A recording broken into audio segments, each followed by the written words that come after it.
பாராட்டுறான். அவன் இல்லைன்னா தகவல் பெறும் உரிமை சட்டம் இல்லை, ரெவன்யூ ரெக்கார்ட்ல. அதனால நாம புரிஞ்சுக்க வேண்டியது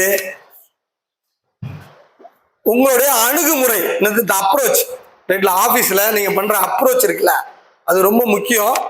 அதுக்கப்புறம் அவன் கூட டிஸ்கஸ் பண்ணீங்கன்னா அவன் சொல்லுவான் உங்களுக்கான பிரச்சனைக்கு இந்த கோப்பை கேளுங்களேன் சார். என்னது அசிஸ்டன்ட் கிடைக்கும் சார், என்ன கிடைக்கும்? நீங்க போயிட்டீங்கன்னா கோப்பு நீங்க இதுபடி எடுக்கிறீங்க, இதுபடி எடுக்கிறீங்க, எதுபடி எடுக்கிறீங்க? ரெக்கார்ட் படி எடுக்கிறீங்க, இது ரூல்ஸ்ல இருக்கிற ரெக்கார்ட் படி எடுக்கிறீங்க. அதை கேட்டுட்டு உள்ள போறீங்கல்ல, பழகுறீங்கல்ல, அதுல பாருங்க சார்ன்ற. எனக்கு இனாம் சார், அதாவது ஐஎஸ்எல்ஆர்னு வாங்க, இனாம் செட்டில்மெண்ட் ரெஜிஸ்டர்னு பேரு. தமிழ்நாட்டு வடபகுதியில ஐஎஸ்எல்ஆர்ன்ற நேமே கிடையாது. அது ஒரு ஷார்ட் நேம்ல ஓஎஸ்எல்ஆர் ஆர்எஸ்எல்ஆர்லாம் இருக்குல்ல, ஐஎஸ்எல்ஆர்னு ஒரு நேமே கிடையாது.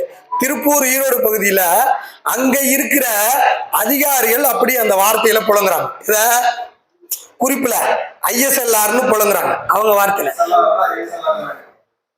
இனாமுக்குன்னு ஒரு இருக்கிற எஸ்எல்ஆர், இனாம போட்டு ஐ போட்டு ஐஎஸ்எல்ஆர் இனாம் ரெக்கார்டு. நான் இனாம் பி ரெஜிஸ்டர்னு அங்க வடபகுதியில் நான் பார்த்தது. பி ரெஜிஸ்டர் அங்க புரியல சார். எங்க புரியல? அந்த பகுதியில புரியல. ஆனா ஆக்ட் படி பி ரெஜிஸ்டர், ஆனா நடைமுறை வழக்கப்படி ஐஎஸ்எல்ஆர் அங்க இருக்கு. அவன் எனக்கு சொன்னான், அண்ணன் நாங்க இதெல்லாம் ஐஎஸ்எல்ஆர் அப்படின்னு சொல்லுவோம் அப்படின்ட்டு.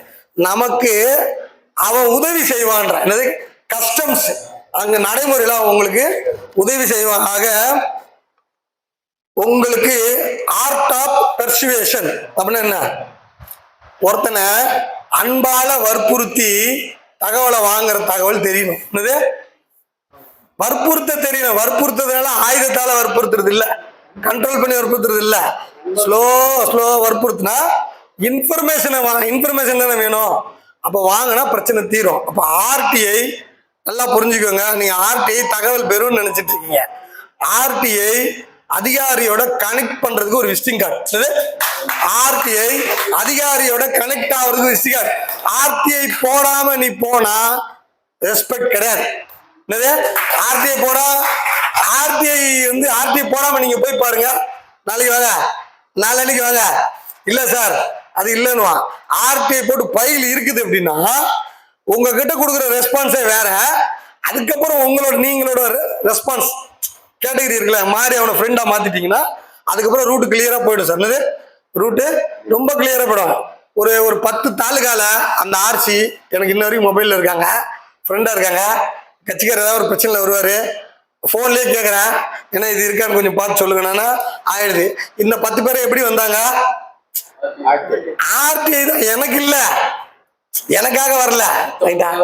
ஆர்டிஐ போச்சு, அதை நம்ம பயன்படுத்திக்கிட்டோம். அதனால ஆர்டிஐ நீங்க எப்படி பயன்படுத்தணும்னா, ஒரு பவர்ஃபுல் ரிலேஷன்ஷிப்புக்கு ஒரு அதிகாரி கிட்ட போய் வேலை பார்க்கறதுக்கு உங்களை அறிமுகப்படுத்திக்கிறதுக்கு போறீங்க. நம்ம என்ன சொல்லுவாரு, விவோ ஆபீஸ் போங்க அறிமுகப்படுத்திக்கங்க, ஆர்டிஐ போட்டு போங்கன்னு தானே சொல்றாரு. இல்லாட்டி உங்க பேர் தெரியாதானே அப்படின்ட்டு. நான் என்ன சொல்றேன்னா, மாநில அளவு போங்க. என்னது மாநில பதிவுத்துறை தலைவருக்கு என்ன நல்லா தெரியும், ஆர்டிஐ அனுப்பாங்க அப்படின்ட்டு. போய் பையிலெல்லாம் கையில வெளியெல்லாம் மாற்ற சொல்லி அவர் கூட டேபிள் அவர் அங்கே உட்காந்துக்கிறாரு. பொன்னாளி ஒரு ஐஏஎஸ் ரைட், அவர் அந்த பக்கம் உட்காந்துக்கிறாரு, நான் இந்த பக்கம் உட்காந்து அவர் இதுக்கு இப்படி டேபிள் போட்டு கொடுக்குறாங்க. அவர் அந்த பக்கம் உட்காந்து பேசிக்கிறாரு. எனக்கு இந்த பக்கமே அவரோட ரெக்கார்டை தான் நான் பார்க்கணுன்றேன். அவர் என்னென்னலாம் இந்த வருஷம் சைன் பண்ணாரு அப்படின்ட்டு.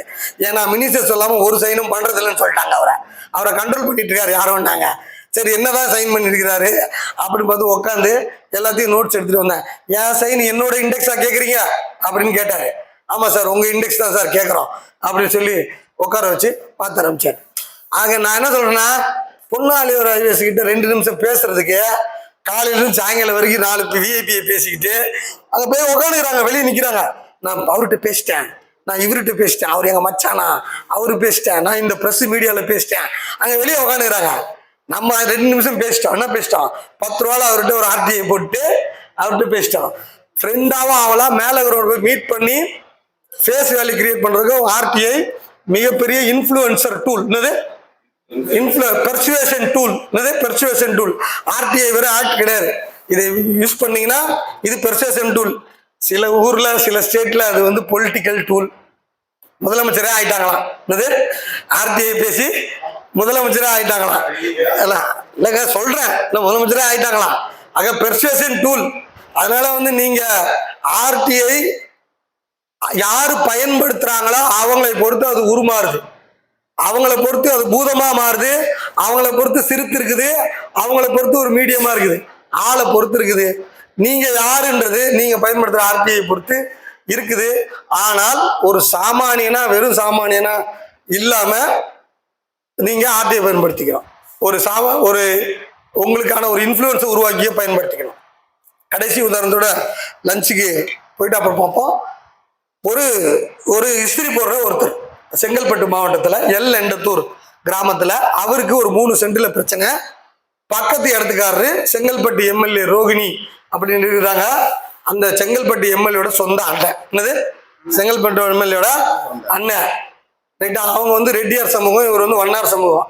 அவர் அப்பத்துலேருந்து இந்த ஊரே எங்களுதுன்றார், நாங்கள் தான் இந்த நாட்டை ஆண்டோன்றார், ஜமீன்ன்றார். என்னது அவர் அப்படியே ஒரு காலங்காலமாக ஒரு பண்ணையாரத்துல இருக்காரு. இவர் வந்து ஒரு சென்ட் ஆக்கிரமிச்சிட்டார், தெரியாம தான் ஆக்கிரமிச்சிட்டார். இது ஏன்னா இவருக்கு வந்து வெளியில இருந்து இங்க வந்தாரு, இடம் கொடுக்கும்போது அளந்து கொடுத்துட்டாங்க, வீடும் கட்டிட்டார், தெரிஞ்சா கட்ட மாட்டாரு. இவர் காலியா போட்டு போயிட்டாரு. ரொம்ப வருஷம் கழிச்சு இவங்கெல்லாம் தஞ்சாவூர்ல போய் எங்கேயும் செட்டில் ஆயிட்டு திடீர்னு வந்து எங்க ஊர்ல என்ன இடத்த ஆக்கிரமிச்சிட்டியா, எனக்கு அவமானம்னு இவர் சொல்றாரு. இப்போ இவர் வராது, இவரை நான் ப்ரொடெக்ட் பண்ணணும். என்ன பண்ணோம்?